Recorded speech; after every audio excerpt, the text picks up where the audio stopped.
Vous êtes à l'écoute de Radio Tunisien International. Bonjour à toutes et à tous et bienvenue dans cette nouvelle édition du Récap, votre rendez-vous hebdomadaire consacré à l'actualité nationale et internationale. C'est Ziad Mahjoub au micro en compagnie de Tarek Drissi aux commandes de la réalisation technique et de Rim Trablsi à la réalisation digitale. Tout de suite, le programme du Récap. Comme chaque vendredi, on vous propose la rubrique d'actualité internationale Point chaud, présentée par Kamel Sherif, qui reviendra sur la situation sur le terrain à Gaza, les derniers développements diplomatiques autour du cessez-le-feu et la progression des troupes russes en Ukraine. Yasmine Hajri intervient dans notre rubrique d'actualité nationale pour une interview exclusive avec Nizar Jebr, chargé de programme senior à la JICA Tunis, autour du nouveau plan stratégique de mobilité pour désengorger le Grand Tunis, lancé cette semaine avec l'appui du Japon. Au programme également, nous parlerons du Tunisia Digital Summit 2025, le TDS 2025, prévu les 29 et 30 avril à Tunis, un événement pour repenser les services publics à l'ère du numérique avec le président du comité d'organisation, Skander El-Haddar. Mais avant cela, focus sur une problématique environnementale de premier plan en Tunisie, le phosphogypse. Ce sous-produit industriel, longtemps classé comme déchet dangereux, a été requalifié en matériau réutilisable. Une journée scientifique s'est tenue mercredi dernier à l'ARP pour justement présenter les conclusions du Comité national de valorisation du phosphogypse. Et c'est tout de suite dans le récap. RTCI. Et nous avons le plaisir de recevoir avec nous par téléphone Monsieur Limam Laaloui, président du Comité national de valorisation du phosphogypse et professeur de chimie à l'université de Gafsa. Bonjour et bienvenue sur RTCI. Opportunité pour permettre aux gens de comprendre ce que c'est cette problématique de phosphogypse. Merci beaucoup, Monsieur Laaloui. Alors, est-ce que vous pouvez, pour commencer, nous expliquer très simplement ce que c'est ce fameux phosphogypse ? On a souvent entendu parler de phosphogypse comme un déchet industriel et dangereux. Bon, alors, le phosphogypse est un sous-produit de la transformation du minerai de phosphate en acide phosphorique, lui-même précurseur dans l'industrie des engrais. Donc, que ce soit à Guebes, à Skhira, avant ça à Sfax et à Gafsa, il y a des usines qui ont pour but de produire l'acide phosphorique pour en faire des engrais. Alors, accompagnant cette transformation, il y a un solide qui est toujours soit stocké à côté de l'usine, soit rejeté avant, en mer à Guebes, et qui s'appelle le phosphogypse, qui n'est autre que du gypse. Pour ceux qui savent un petit peu la chimie, c'est du CaSO4, donc c'est des sulfates de calcium. Le gypse est un produit naturel, sauf que celui-là, il est synthétisé par la transformation de phosphate en acide phosphorique. On parle pas du plâtre, hein ? On est bien d'accord. Si. Là, c'est des termes un petit peu scientifiques. Le gypse, lorsque le CaSO4 est 2 fois hydraté, et le plâtre, lorsqu'il est 0,5 fois hydraté, et lorsqu'il n'y a pas d'eau dans cette composition, on l'appelle l'anhydrite. Ok, donc ce sont des appellations de chimie. Nous, on s'arrêtera au gypse qui est 2 fois hydraté, puisque la transformation se fait en présence de l'eau. Et donc, on obtient du CaSO4 2 fois hydraté. Vous affirmez que le phosphogypse n'est ni toxique, ni dangereux pour la santé. Sur quoi repose cette affirmation, Monsieur Laaloui, vous qui êtes spécialiste en la matière ? Voilà, donc pour avoir une idée sur ceci, le ministère de l'Industrie et de l'Énergie a confié à 8 universitaires et 4 experts dans le domaine à chercher à prouver que ce gypse n'est pas toxique. Donc le travail du comité scientifique était de lire à peu près 200 articles scientifiques impactés. On a pris un résumé de 170 d'entre eux, et se basant sur l'expérience des laboratoires nationaux en Tunisie, allant du laboratoire de l'Institut du centre nucléaire jusqu'au laboratoire universitaire à Guebes, à Gafsa, à Sfax et à Bourges. C'est pour en trouver ou pour mettre preuve à l'appui que ce phosphogypse est composé de 96% de gypse. et 4% d'un petit peu tout. Parce qu'il ne faut pas oublier qu'il vient d'un minerai de phosphate. Donc, oui. Dans le minerai de phosphate, on trouve tout le tableau périodique, toute la Terre, quoi. Et donc, il y a des composés secondaires par rapport au principal qui est le gypse, qui peuvent être des traces de phosphate, des traces de carbone organique, des traces de silice, du fluor, et ainsi de suite. Et ces composés secondaires peuvent avoir des concentrations allant de 1% jusqu'à 0,5%. En dessous de ça, on peut avoir des éléments, des matériaux lourds, comme le cadmium, le plomb, le mercure, l'arsenic, le zinc, le cuivre, j'en passe, et qui sont à des concentrations de l'ordre de 1 ppm, 5 ppm. Le ppm, c'est la partie par million. Donc, dans le kilo, on va trouver des milligrammes. Alors, on incrimine quoi, nous? On incrimine l'arsenic, le mercure et le plomb. Heureusement que notre phosphate est pauvre de ces éléments. Donc, forcément, le phosphogypse, il va être en plomb moins que 2 ppm, en mercure moins que 1 ppm, l'arsenic moins 1 ppm. Reste le problème du cadmium. Hein? Alors, le cadmium, le phosphogypse tunisien peut contenir de 5 jusqu'à 15 ppm, sachant que le minerai contient entre 30 et 60. Et que la réglementation accepte toujours jusqu'à 25. Donc, on est plus bas que ces 25. On est entre 5 et 15. Mais on peut trouver d'autres éléments qui peuvent rendre le phosphogypse valorisable. Ce sont les terres rares. Les terres rares, tout le monde maintenant écoute qu'il y a un petit bras de fer entre les États-Unis et la Chine sur le problème des terres rares. Alors on peut trouver de l'yttrium, de l'antane, du cérium, et que le phosphogypse tunisien, en ppm toujours, il peut avoir, par exemple, je prends l'yttrium entre 55 et 70 ppm, le lithium entre 0,4 et 0,5. Donc il y a toute une gamme et à différentes concentrations, mais qui ne constitue pas un poison. Le problème qui tient les auditeurs, c'est on attend, est-ce qu'il est radioactif ou pas? Justement, c'est le point ça fait peur de parler de radiation, donc on voulait savoir si c'est pas dangereux ni toxique. Non, là on peut dire que pas du tout, parce que, comme je le répète toujours, le phosphogypse est le petit-fils du phosphate. Donc notre minerai de phosphate est pauvre en radioactivité. Le phosphate naturel tunisien a, par exemple, en ppm, entre 40 et 5000 en radium, 11 à 600 du thorium, 90 à 4000 en uranium, et que ça reste très faible. Alors, la transformation nous donne du phosphogypse. Ces valeurs descendent. Alors, le radium, c'est entre 200 et 275, le thorium entre 10 et 20, l'uranium est 39 et 70. On est plus bas que ce que la législation internationale préconise. L'AIEA, qui est l'Agence internationale d'énergie atomique, prévoit qu'on doit être à la limite de 1000 becquerels par kilogramme, qui est une unité de désintégration. Le PG tunisien, il est à 270 becquerels par kilogramme. Donc, on est 3 fois moins que le seuil international. International. Voilà, et donc là, on peut être tranquille. Il n'y a pas un problème de radioactivité dans le phosphogypse tunisien, comme il n'a pas vraiment un problème de toxicité lié aux métaux lourds. Et je peux ajouter, si vous le permettez, lorsqu'on a discuté avec différents ministères, le ministère de Santé, qui s'occupe de la santé des Tunisiens, nous a demandé de faire 2 tests d'écotoxicité qui, à l'international, l'appelle le H14, et le H6, qui est, lui, la toxicité aiguë.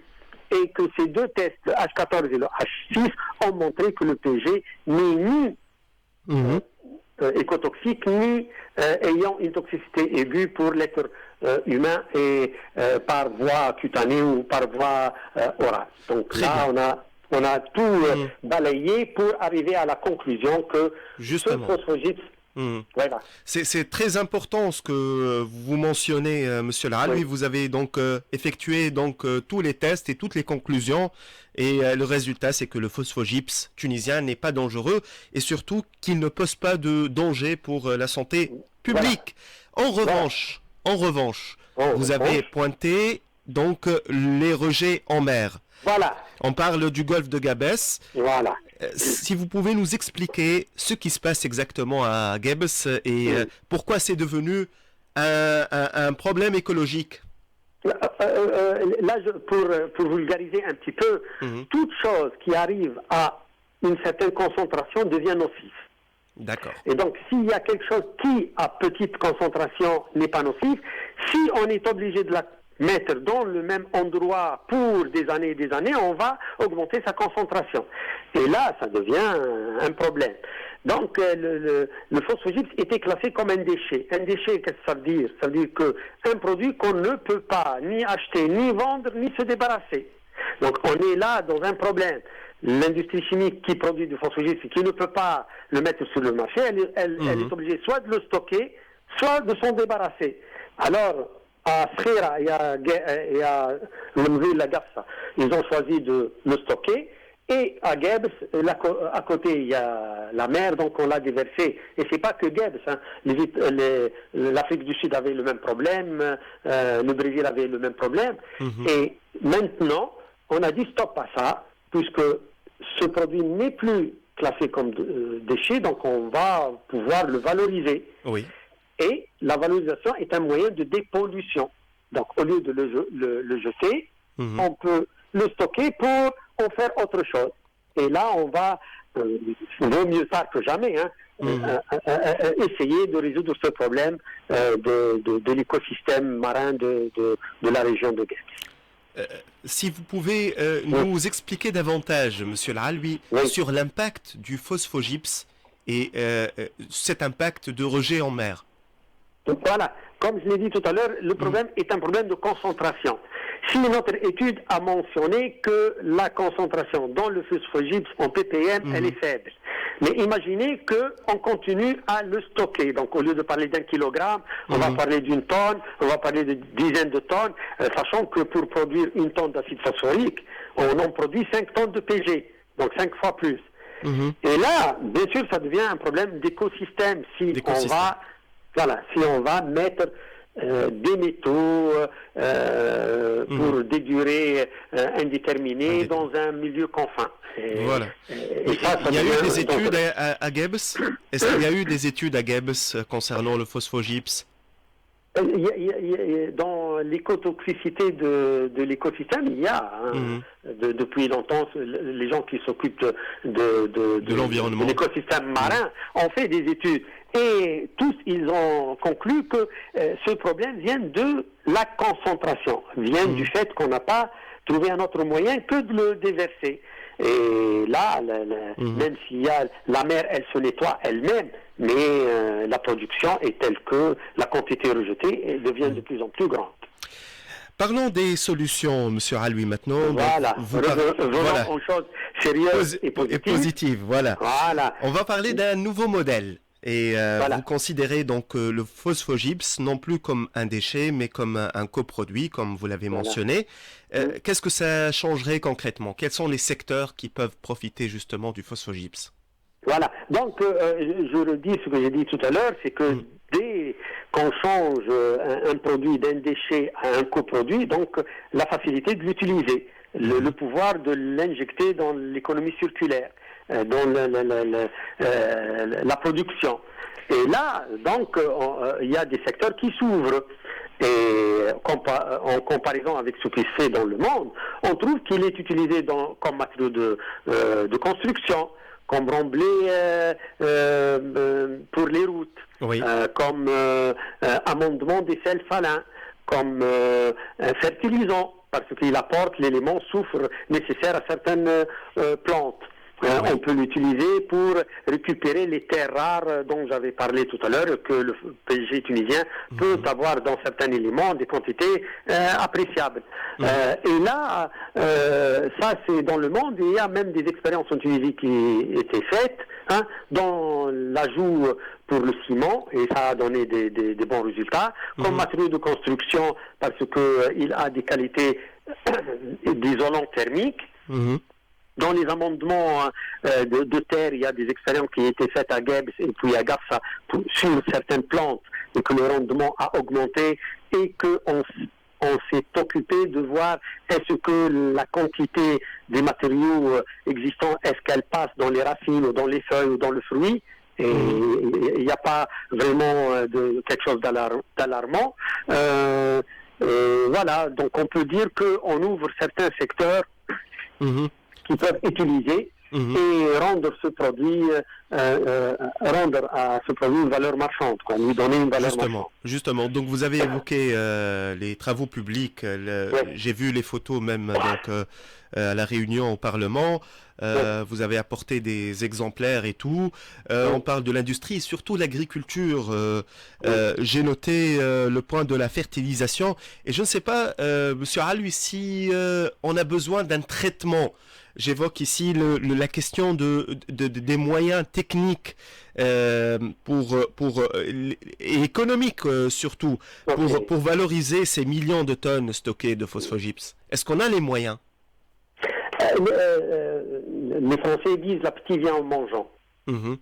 Et donc, c'est vrai, lorsqu'on voit le stock qu'on a en Tunisie et la quantité qui est cachée dans la mer, on peut se poser, est-ce qu'on peut faire ça? Oui, on peut faire ça. Surtout que lorsque si on prend des décisions à les utiliser premièrement, par exemple, dans les remblais des routes. Vous avez un grand chantier qui est l'autoroute Tunis-Jilm. Oui. Donc ça va prendre beaucoup. Donc il faut commencer par la valorisation qui prend beaucoup de quantité pour essayer de résorber ça. L'agriculture, si on prend le cas de l'Espagne, elle a amendé pas mal de PG dans des terrains salins pour les réhabiliter. Et ils ont même pu produire des tomates vendues dans toute l'Europe grâce à l'amendement des terres salines. Ils mettent par hectare jusqu'à 3 tonnes, 4 tonnes. Imaginez le nombre de shots et le nombre de terres salines qui sont au sud. Donc on peut en consommer. Reste par exemple dans des secteurs un petit peu fins, par exemple... Parce que des expériences ont été faites, même comme charge du papier. Là, on va utiliser petite quantité, mais ces quantités on va avoir besoin d'une certaine purification, soit la couleur, soit l'acidité. Et là, techniquement, c'est faisable. On ne va pas inventer la roue. Tout est... Il y a des expériences. J'ai commencé par dire qu'on a lu 170, ou résumé 170 articles impactés. Il y a des idées, il y a des process, et il y a des réalités des choses. L'Espagne n'a pas attendu. Donc, les recommandations du comité scientifique, et il ne faut plus perdre le temps qu'on a perdu. Il faut commencer. Justement. C'est très important. La décision du gouvernement, donc début mars dernier, donc le gouvernement a décidé de retirer le phosphogypse de la liste des déchets dangereux. Je suppose que les autorités s'orientent maintenant vers l'investissement dans ce coproduit. Monsieur Alui, un dernier mot. Oui, donc là, même si je veux donner un exemple qui pourrait être trop scientifique, on remarque que le nombre de publications scientifiques a augmenté d'une façon incroyable à partir de 2000. Et 2000, dans l'histoire du phosphogypse, c'est lorsque les États-Unis a réhabilité ce produit. Donc on est passé à peu près à 50 documents par an jusqu'à 200 documents par an. La Tunisie, par exemple, maintenant, on est à peu près à une trentaine de productions annuelles, parce qu'il y a des gens qui se sont intéressés à ce produit qui n'est plus considéré comme déchet. Donc, il n'y a pas un danger derrière. Et là, je pense qu'avec cette décision de l'État, il y a des start-up qui peuvent être créées, que ce soit dans les matériaux de construction, que ce soit dans l'usage pour des choses techniques comme retardateurs de prise en masse dans le ciment, et ainsi de suite. Donc on ouvre et on donne l'élan à des gens, à des investisseurs qu'avant, ce qui leur fait peur, c'est le fait qu'il est déchet. Maintenant, non.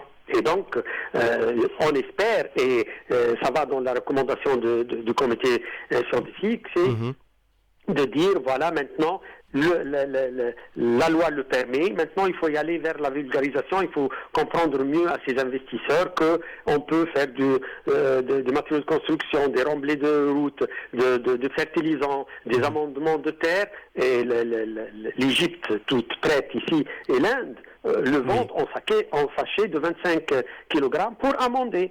Et donc, voilà. C'est très important. C'est un point très important pour l'investissement et pour le pays. Et même pour les travaux publics. Monsieur Limam Alwi, je rappelle, vous êtes le président du Comité national de valorisation du phosphogypse et vous êtes également professeur de chimie à l'université de Gafsa. Je suis ravi que vous soyez avec nous aujourd'hui. Le plaisir était pour moi. Et surtout que vous êtes le mieux placé pour parler de ce sujet. Je vous remercie. Merci à vous, Monsieur Alwi, et à très bientôt, j'espère. Inch'Allah. Merci. À vous aussi. Merci à vous. Mesdames et messieurs, restez à l'écoute. On revient dans un instant.